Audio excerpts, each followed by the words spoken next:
Good evening. Thanks for joining us. This is Nationwide.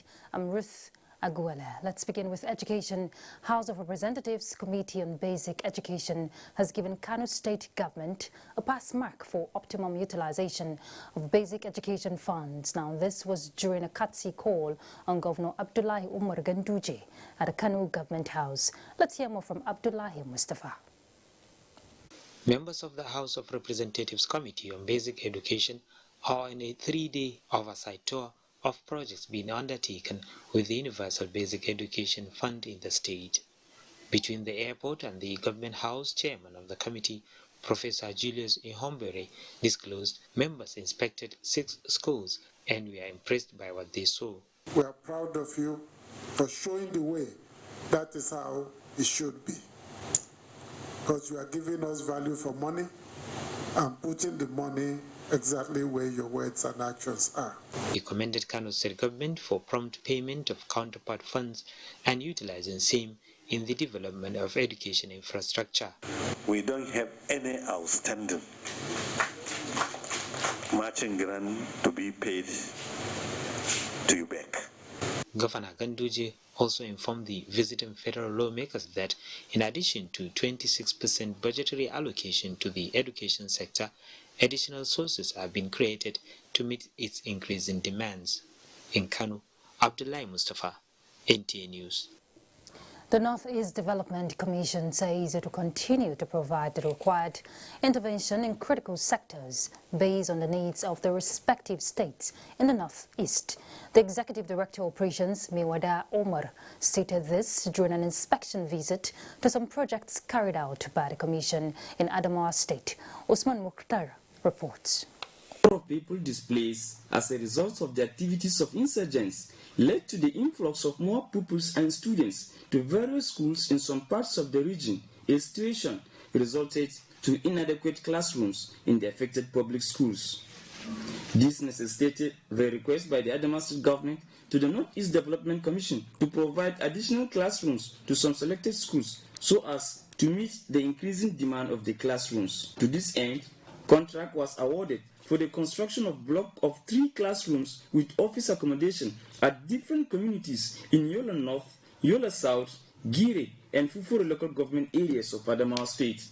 A delegation of the commission, led by the Executive Director of Operations, Miwada Omar, who monitored some of the projects, expressed satisfaction with the quality of work and promised to provide more. Generally, I think we perform fairly well. And it is satisfying enough that for the desire of Adamawa State of having more classroom blocks, we've been able to provide that at least in each of the local governments. The delegation also inspected the approved site of over 100 hectares of land for the construction of 300 housing units to support the state government to address housing deficit in the state. In Yola, Usman Mukhtar, NTA News. Despite controversies surrounding the proposed location for the siting of Ibom's deep sea port, Governor Udom Emmanuel says the project, when completed, will be the overall interest of the state and nation, location notwithstanding. Secretary to the state Akwa Ibom State Government disclosed this to newsmen after a breakfast meeting with the Oron people. Susanna Sukwa reports.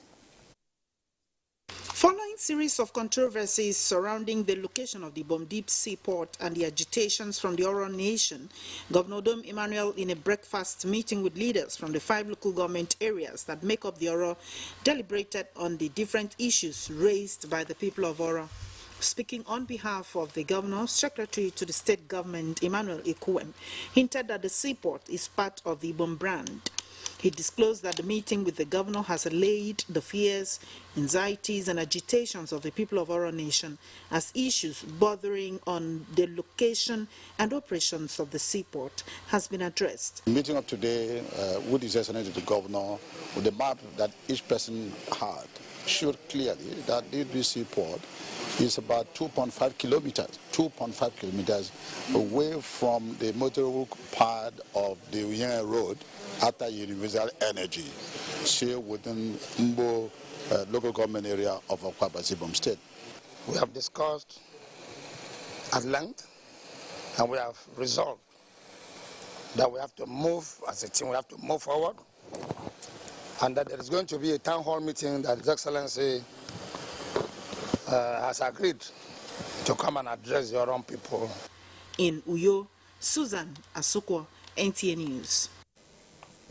As part of efforts to stem the incessant cases of boat mishap on waterways in Niger and Kebbi states, the Hydroelectrical Power Producing Areas Development Commission, in collaboration with the National Inland Waterways, have flagged off the cutting of water snags on Kanji and Shiroro lakes in Malale Borgu local government area.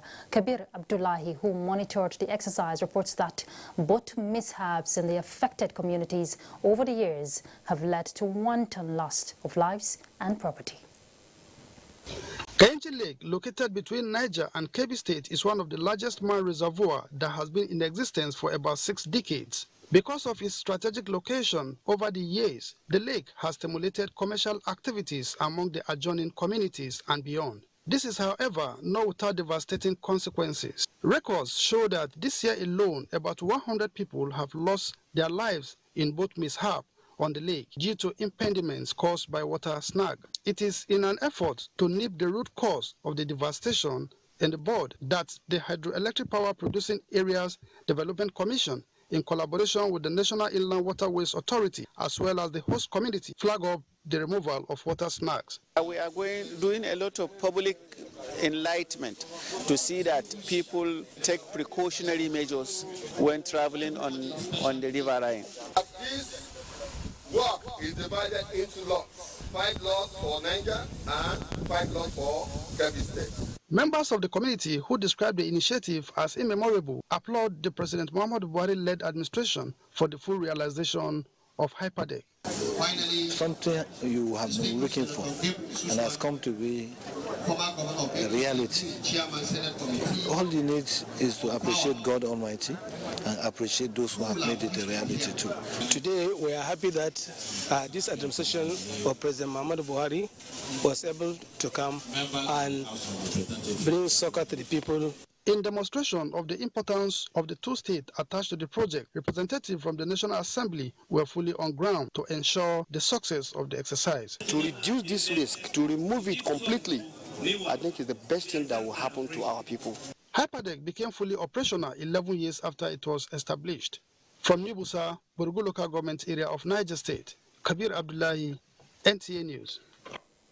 Following recent outcry and frequent accidents on a sharp bend near Kudu along Kano-Maiduguri Highway, a team from Federal Ministry of Works and Housing has paid an assessment visit to the identified area. Awal Mohammed Kazauri reports that the Permanent Secretary, Babangida Hussaini, led the team. This is one of the 3 dangerous sharp bends that have over the years claimed many lives. Only recently, NTA News reported one accident on the same spot that claimed 18 lives. In what appears as a quick response to the situation prompted this assessment visit, the team of experts identified defects spanning 7 kilometers to be corrected on the road as solution to the frequent accidents. All options are available.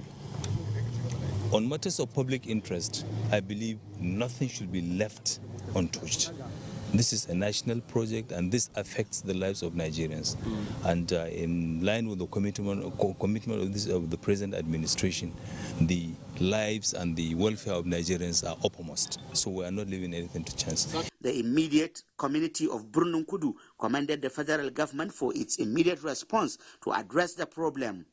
From Duse, Awal Muhammad Kazaure, NTA News. All right, let's make a stop at Lagos to join Kende for the next set of reports. Kende.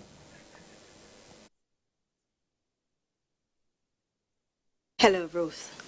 The Nigerian Association of Chamber of Commerce, Industry, Mines and Agriculture, NASIMA, says the domestication and implementation of the Africa Continental Free Trade Agreement is the sure way of enlisting the country as an industrial hub. President of NASIMA made this remark in Lagos. Samuel Johnson has the report. While admitting that challenges abound in the country's security and economic sectors, FTA was one of the bold steps taken by President Muhammadu Buhari to tackle youth unemployment and insecurity. He explained that the association plans to establish technology co-creation centers across the country to complement government's efforts to harness the talents of youth for economic growth. Now, more than ever,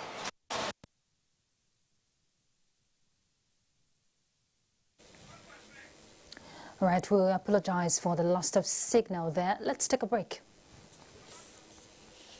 Our country can be as great as we want. Let us all commit ourselves to its greatness. We must be willing to set aside our differences, unite and stay as one. In our expansive landmass, human and material resources, and plurality lies our strength. Let our challenges lead us to rediscover our common ground, and together, let's find solutions. This will take some time, so it requires patience, tolerance, and forgiveness from every one of us. Let all hands come on deck to protect and transform our country. Let us unite and see each other not as adversaries, but as brothers and sisters. Together, we can build a better Nigeria for ourselves and for the next generations. This message is brought to you by the National Orientation Agency, NOA, with support from Nigerian Television Authority, NTA.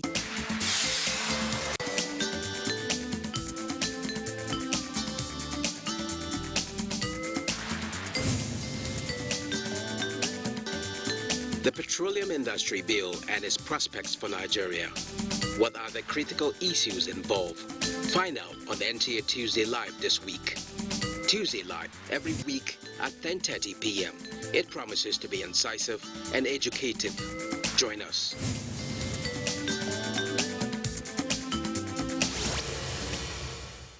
The future belongs to those who leverage on digital innovations.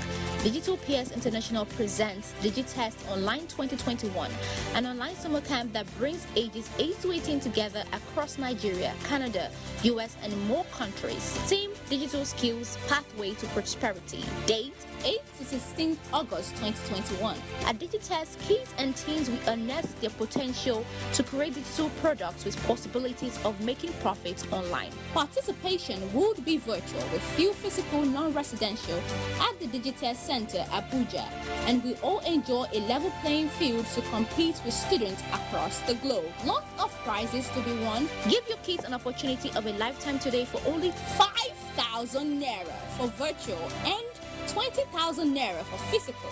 To register, visit our website at www.digitalpeers.org/digitestonline2021 or call 08077823307 or 08077823308. A new edition of TV Guide is out exclusively with Governor Simon Lalong of Plateau State. Since assuming office, our rescue administration has pursued the path of peace and reconciliation and restored confidence among people of different ethnic, religious, and political persuasions. Peace is back on the plateau. We are building world-class infrastructure in roads, schools, hospitals, water, energy, and opening up opportunities for innovation, entrepreneurship, and job creation for thousands of our youth through quality education.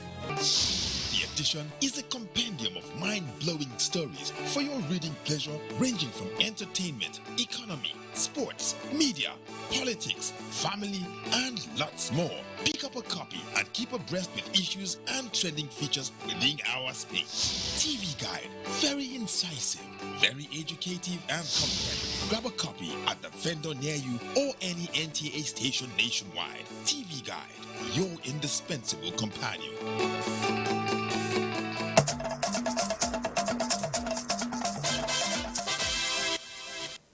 Welcome back. All right, let's rejoin Kendi to pick up from where she left off. Kendi. Thank you very much, Ruth.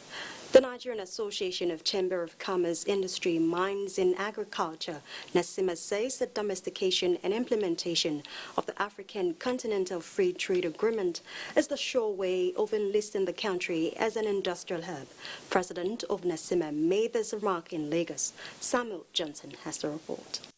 While admitting that challenges abound in the country's security and economic sectors, the Nasima president said signing the AFCFTA was one of the bold steps taken by President Muhammadu Buhari to tackle youth unemployment and insecurity. He explained that the association plans to establish technology co-creation centers across the country to complement government's efforts to harness the talents of youth for economic growth. Now, more than ever, job creation and increased productivity of the private sector are crucial to sustainable and inclusive economic growth and development. Chief Udabala said small and medium-scale entrepreneurs as well as the services sectors stand to benefit from the domestication of the trade agreement to boost the nation's gross domestic product, GDP. A growth rate of 0.51% in the first quarter of 2021, a slight increase from the 0.11% in the fourth quarter of 2020, when Nigeria exited the state of economic recession. He also said Nasima is not opposed to borrowing to fund national budget, but such should be channeled to productive and revenue-generating ventures. In Lagos, Samuel Johnson, NTA News. Nigeria is set to save the sum of $1 billion annually, formerly expended on ferrying aircraft abroad for maintenance and inspection. This is because an indigenous firm, 7 Star Global Anger Limited, has been granted license to operate an aircraft maintenance facility in Nigeria. Annie Daniels has details. Isaac Balami is the Chief Executive Officer of 7 Star Global Hangar. Here in Lagos, the hangar already has fleet of aircrafts undergoing maintenance and inspection. After America and China in the whole world,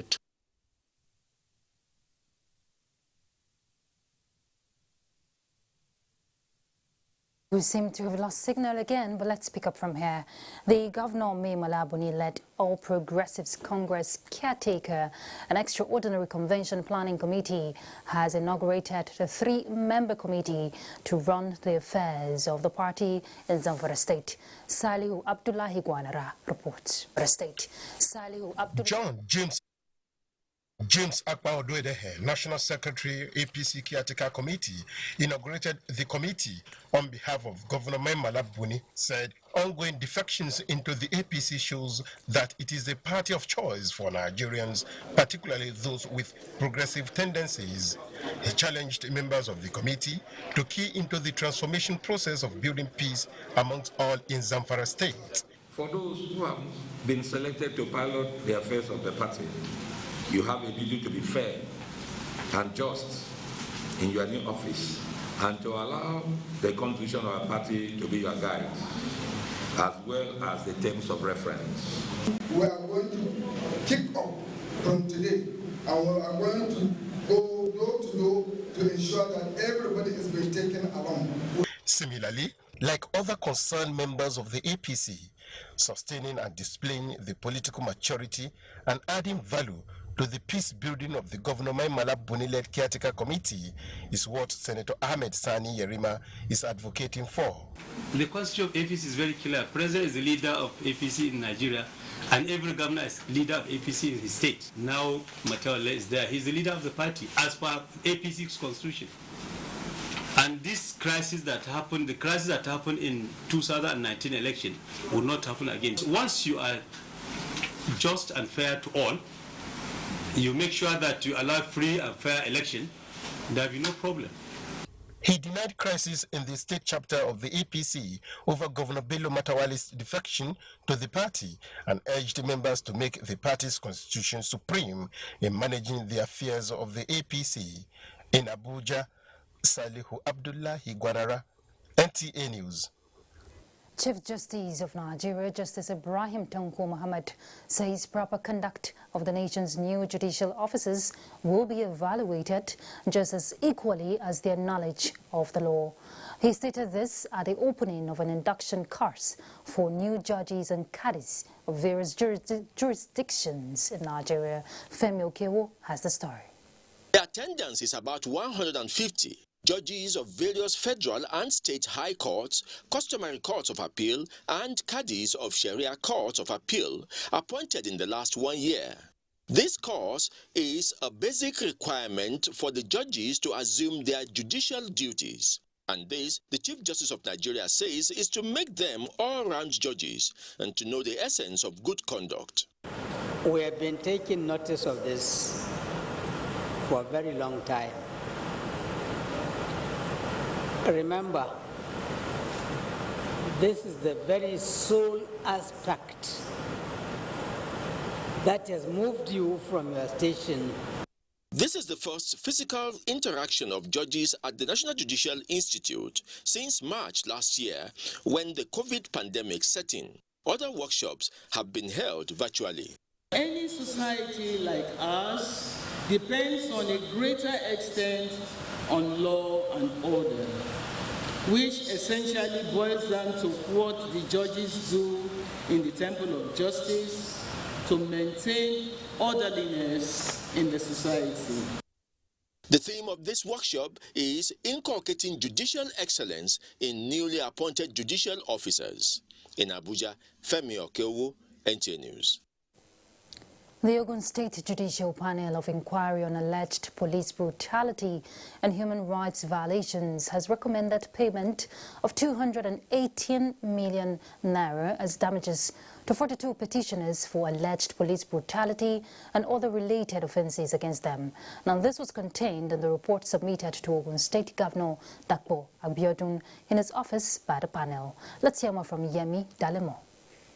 The 278-page report, which contained 58 petitions bordering on alleged brutality, extrajudicial killings and violation of human rights against the police and other security agencies in Ogun State, was presented to the state governor Dapo Abiodun by the chairman of the panel, retired Justice Solomon Olugbemi. He told the governor that the petitioners accused men of the Special Interventions Unit of the Inspector General of Police, Abuja, and Lagos Annex Office, including the AIG Zone 2 unit in Onikon, Lagos, of alleged brutality against them. He singled out a case reported on behalf of a victim who, after being exonerated by the court of alleged offences against him, was brutally dealt with at the police custody for 71 days and later tortured to death. The state government should put in place a mechanism similar to this panel, which will deal into human rights violations by security operatives and agencies of state. In its response, Ogun State Governor Dapo Abiodun commended the panel for its transparency and promised to critically study the report for necessary actions. Conditions of this report will be implemented towards having a more peaceful society that engenders trust and cooperation in the relationship between the people and our security agencies in general. We appreciate the recommendations of the panel that a copy of this report be forwarded to the Police High Command and the federal government. The governor called on the nation's security agencies to initiate ways of fostering mutual respect and trust with members of the public to evolve a crime-free society. In Abeokuta, Yemi Dalemo, NTA News. Right, let's join Asmao in Sokoto to find out the latest from that end. Asmao. Hello, Ruth. Good evening and welcome to Sokoto. There is the need for governments at all levels to support security agencies in the fight against criminal activities across the country. In view of this, the Kebbi State government has donated 6 new Toyota Hilux vans and 30 units of motorcycles to the 8th Division Nigeria Army Sokoto. Governor Abubakar Atiku Bagudu, while handing over the vehicles to the Army, commended the relentless commitment of President Muhammadu Buhari's administration in ensuring a peaceful and invincible nation. Usman Abdullahi Shehu reports. Presenting the 6 Toyota Hilux vans and 30 motorcycles to the Nigeria Army, Governor Abubakar Atiku Bagudu said the move is informed by some disturbing trends of insecurity such as banditry, kidnapping and cattle rustling, among other criminal activities in the northwestern region of the country, of which Kebbi State is not spared. The governor, who was represented by his special advisor on security, Major Garba Rabiu Kambo retired, expressed hope that the vehicles will facilitate their operations, promising to sustain such assistance to all security agencies in their supreme duty to safeguard the lives and property of the law-abiding citizens. To assist this 8th Division Nigerian Army in its operation and its own area of responsibility, in which Kebbi State falls in this area.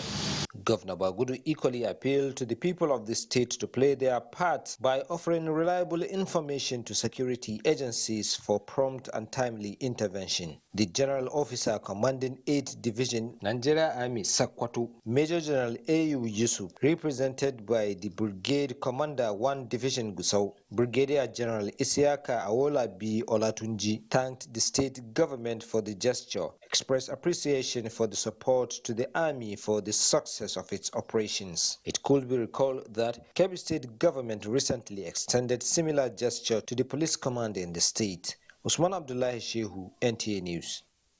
Participants of Course 11 Immigration Command and Staff College Sokoto have been challenged to come up with solutions to end the influx of firearms from the neighboring countries. Sultan Muhammad Saad Abubakar threw the challenge when he received participants of Course 11 Immigration Command and Staff College Sokoto on a visit. Sheikh Muhammad Detti reports. 57 senior officers of Immigration Service are participating in the 11th course, with 7 comptrollers and 50 deputy comptrollers of immigration. This is the first time the course is recording a high number of comptrollers of immigration across the country. The visit to the Sultan is to acquaint them with the institution of the Sultanate, gain and enrich their knowledge. Commandant of the Immigration Command College, Charles Okafo, called for support from the Sultanate Council. He informed the Sultan that the college was instituted by late Comptroller General of Immigration and son of the Sultanate, Sahabi Dengi. The college was established to train officers and improve their capacity for better service to the nation. The essence of our visit is to acquaint ourselves with the institution of the Sultanate and for the participants to gain from you and your council to enrich the content of their study. Sultan Muhammad Saad Abubakar applauded the leadership of the Nigerian Immigration Service for approving the course, which he said will make the officers more professional. He admonished them to reach out to relevant stakeholders for meaningful suggestions with a view to checkmating ferocity of the Nigerian borders. Any society that doesn't have justice as the bedrock of that society is built with fair. Wherever you are, whenever you find yourself, whatever you do, make justice as the bedrock of that movement, and you will never go wrong. The visit featured presentation of souvenir from the commandant of the Staff College and presentation of books to the course participants by the Sultan.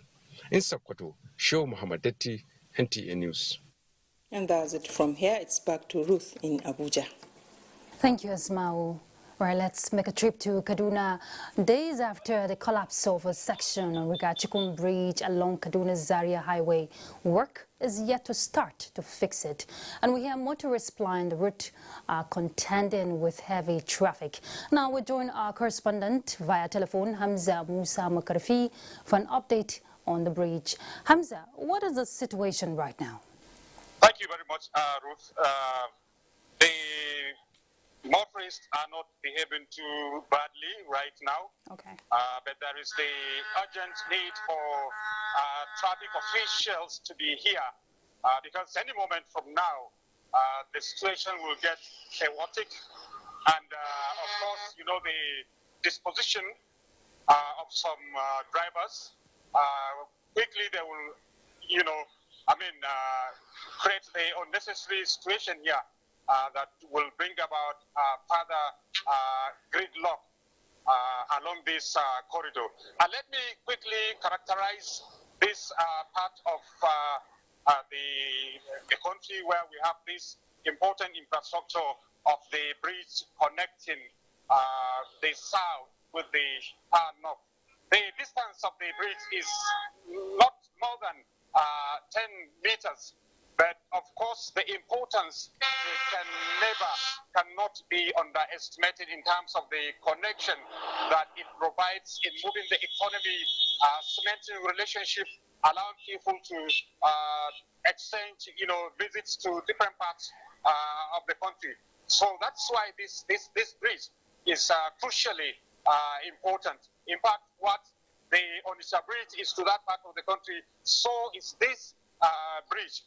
Though of course I said the distance is really not much, but it also serves this important connection of ensuring free flow of traffic coming from the southern parts of the country to the north. And if there is anything that has compromised the bridge, you should understand what that means to moving the economy, allowing people, free access to wherever they want to go in parts of the country. So, like I said, right now it's a little bit free, but any moment, knowing the flow of traffic along this corridor, any moment from now, it will really get chaotic.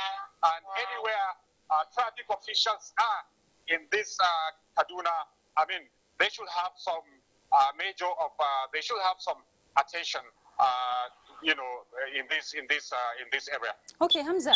From what you're saying, is a very strategic bridge. Talking about the Kaduna-Zaria Highway. Are there no alternative route for motorists? Okay, I hope I got that. Alternative route. Yeah, very well. Yeah, alternative route. What I said, this bridge, though the distance is not anything to, speak of, but, the crucial role it plays to the economic development of Nigeria can never be underestimated, can never be underrated, because here is a bridge that links virtually all the states in far north. You are talking of Sokoto, you are talking of Zamfara, Kano, Kaduna itself, Jigawa, and in fact, this is a gateway. If you want to go beyond the borders of Nigeria, this will take you to other African countries of Niger Republic, you are talking of Cameroon, and such other countries in the far northern parts of Africa. All right, Hamza, we'll definitely keep in touch with you, and we hope work begins soonest on that bridge. Thank you for your time. Thank you, Ruth. All right, let's make another stop, this time around in Ibadan, and Kemi is set to guide us.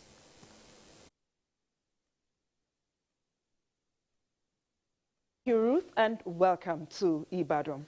Basic education in Kwara State is about to witness a huge infrastructural renewal of the 7 billion naira Universal Basic Education Board UBET fund recently accessed by the state government. Raliat Ibrahim reports that Governor Abdurrahman Abdurazak flagged off the 5-year program in Asa local government area. Access to UBET fund was suspended in Kwara State in 2013 due to lack of payment of counterpart fundings. After payment by the present administration, the state has now accessed 7 billion naira grant covering years 2014 to 2019. The fund is meant for the construction, rehabilitation, remodeling and furnishing of 600 basic schools across the state. The intervention also covers training and retraining of teachers. With this line of flagging up huge infrastructure renewal of basic schools across the state. This will follow the work plan approved for Kwara State by the Universal Basic Education Commission. There will be a total remodeling of 24 schools, 52 classrooms, toilets, libraries, laboratories, and offices. There will be construction of 4 new classrooms across 61 locations, 3 new classrooms in 64 locations, 2 new classrooms in 116 locations. Apart from this, about 1,000 classrooms will be rehabilitated across the state. The state governor appreciates UBEC authorities for their support, expressing hope of a tremendous growth in the education sector in the state. Raliat Ibrahim, NTA News. Close to 200,000 pupils have benefited from the National Homegrown School Feeding Program to boost nutrition of pupils. This was disclosed at the stakeholders' engagement on enumeration of beneficiaries and scaling up of the National Homegrown School Feeding Program in Oyo State, held in Ibadan. Rofia Animashan Badmos has details.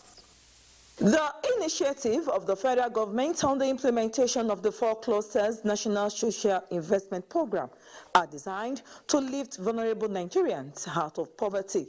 With the aim of increasing the numbers of pupils benefiting from the school feeding program, the federal government is engaging relevant stakeholders on an enumeration exercise.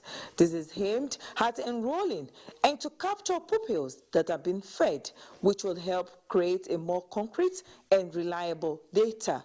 The data as they are not good enough for analysis and impact assessment purpose, and that is why we are improving on the quality of the data by getting more stakeholders involved. Over 9 million pupils have benefited from one free nutritious meal a day during school term nationwide, and currently there is a mandate to reach an additional 5 million pupils by 2023.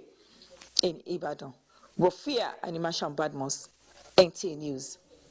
And that's it from Ibadan. We'll join Abubakar in Maiduguri after the break. Stay with us.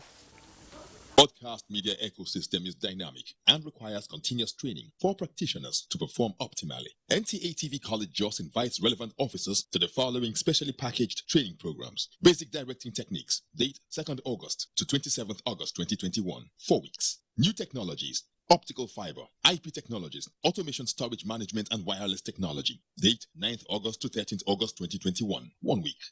Transmitter Operation and Maintenance, date 23rd August to 27th August 2021, 1 week. Advanced Broadcast Accounting and Auditing, date 30th August to 24th September 2021, 4 weeks.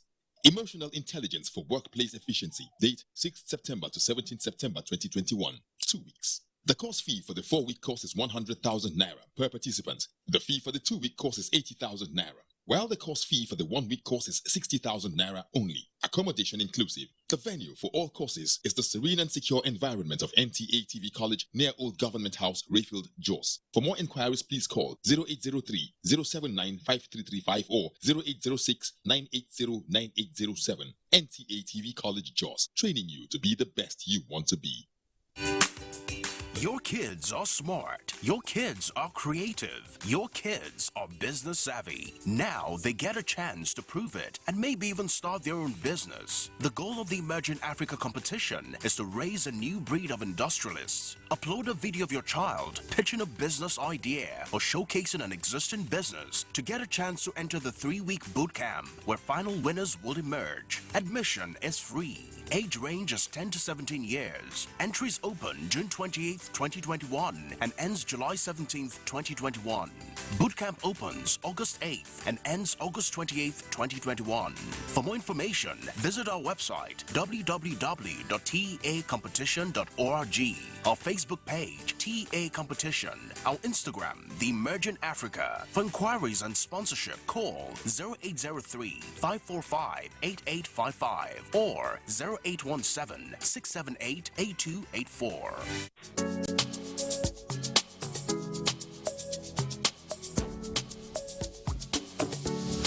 No, history is history. So either you know it or you don't. My advice to the younger generation is that they should learn from what we have started and what we have left. I did things that ordinarily I should not have been doing. What that meant was that I was working hard. Whatever assignment you are given in life, put in your best. The military years were a disaster.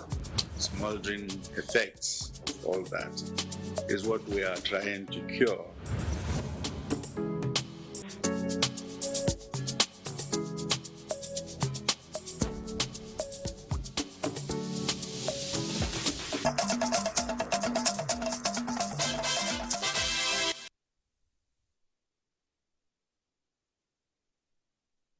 Thanks for staying with us on Nationwide up to this moment, and this is NTA Maiduguri Zonal Network Center. Let's begin with issues concerning security now.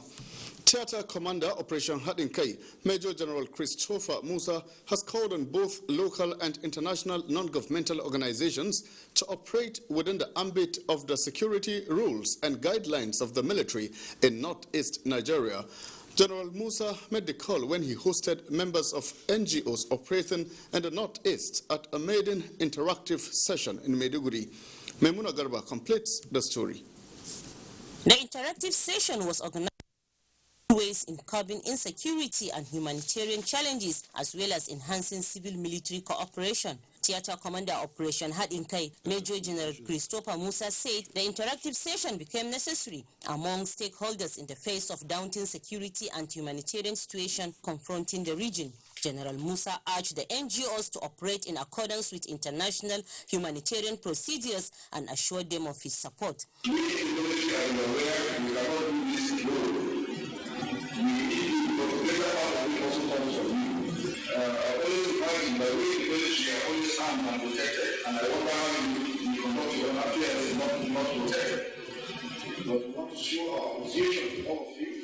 Deputy Humanitarian Coordinator Vincent Milai emphasized the importance of providing adequate security for the NGOs to enable them perform their statutory responsibilities.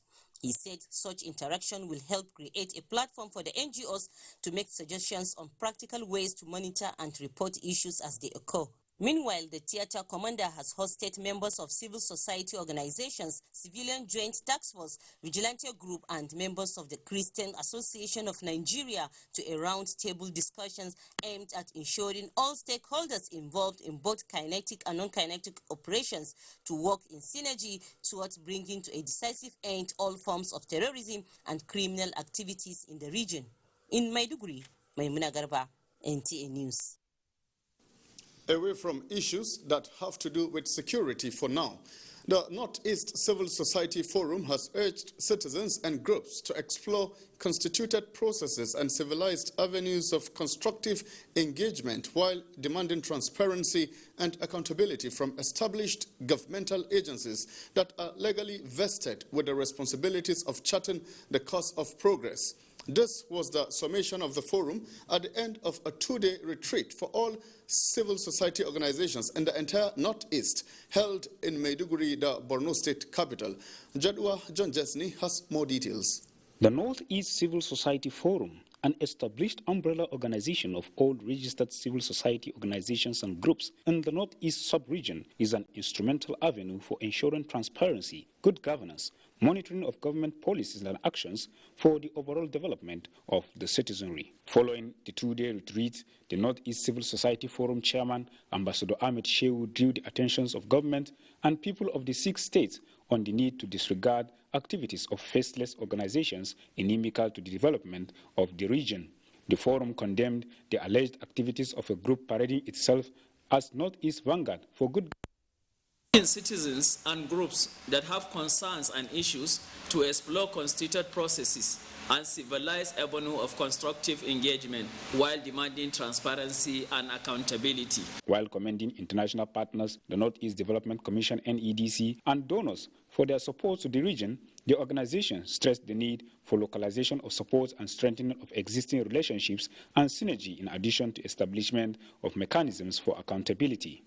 The forum was equally optimistic that the dynamism and positive impact of NEDC sustainability programs and ongoing counterinsurgency operations that are yielding results will accelerate return of normalcy in most areas devastated by the over 1 decade of conflict. The Northeast Civil Society Forum expressed hope for greater improvements in civil-military relationships and strengthening of systems for enhanced safety of all citizens and called for more collective efforts to ensure a peaceful and indivisible Nigeria. In Maiduguri, Jadwa John Jesney, NTA News. And those are the latest stories at the moment from Maiduguri. It's now time to return to Ruth in Abuja for more reports. So, Ruth. Thank you, Abubakar. In a continued search for peace occasioned by insecurity in the country, Islamic scholars who memorized the Holy Quran converged on the National Mosque Abuja to offer special prayers to Allah for peace to the country.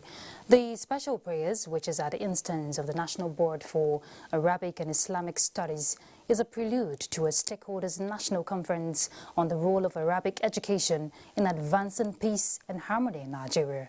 Sultan of Sokoto, Muhammad Sa'ad Abubakar, was also at a special prayer.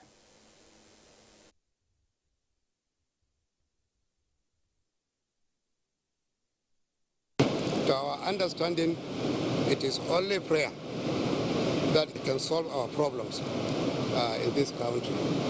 That is why we choose this time, most especially this day, within the 10 days of Zulhajj, with hope that Almighty Allah will answer our prayer and solve our problems.